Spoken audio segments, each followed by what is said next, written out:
Ô Marie, conçue sans péché, priez pour nous qui avons recours à vous.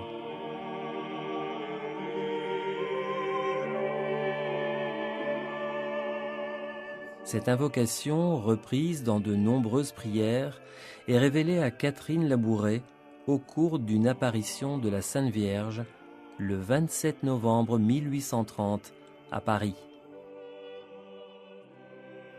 Durant les vêpres dans la chapelle du couvent des Filles de la Charité, située rue du Bac, la jeune novice voit Marie pour la seconde fois. La première apparition remonte au mois de juillet précédent, quand Marie lui avait confié qu'elle aurait une mission difficile à accomplir.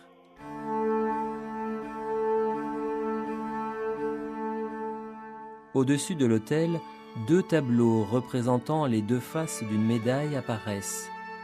En même temps, Catherine Labouré, alors âgée de 24 ans, a entendu la voix de Marie lui disant « Faites frapper une médaille sur ce modèle.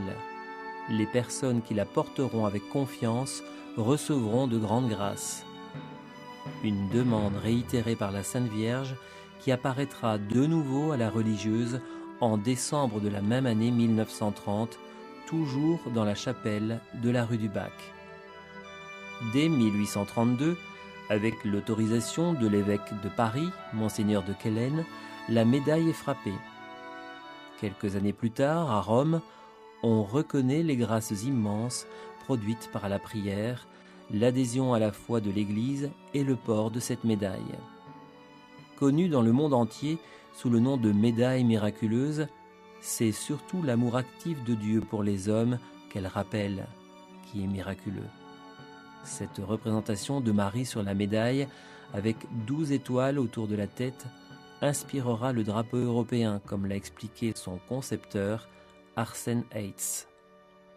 Lors des 3 apparitions à Catherine Labouré, Marie parle des grâces, ces dons de Dieu qu'elle veut répandre sur la terre, mais que les hommes ne demandent plus par la prière. Les paroles de Marie. Venez au pied de cet autel. Là, les grâces seront répandues sur toutes les personnes qui les demanderont avec confiance et ferveur. Ces rayons sont le symbole des grâces que je répands sur les personnes qui me le demandent. Cette boule représente le monde entier, la France et chaque personne en particulier. Faites frapper une médaille sur ce modèle. Les personnes qui la porteront avec confiance recevront de grandes grâces. La médaille est le prolongement de cette confiance en Dieu, une confiance que Catherine Labouré a vécue dans le silence, personne jusqu'à sa mort, excepté son père spirituel, le père Aladel, ne sachant qu'elle avait eu des apparitions. En 1917, à Rome, saint Maximilien Kolbe, frère franciscain polonais qui mourra dans le camp de concentration d'Auschwitz en remplacement d'un père de famille, prend cette médaille pour signe distinctif de la pieuse union de la milice de l'Immaculée qu'il vient de fonder. Le 27 juillet 1947, le pape Pie XII canonise sœur Catherine Labouré, à peine 70 ans après sa mort.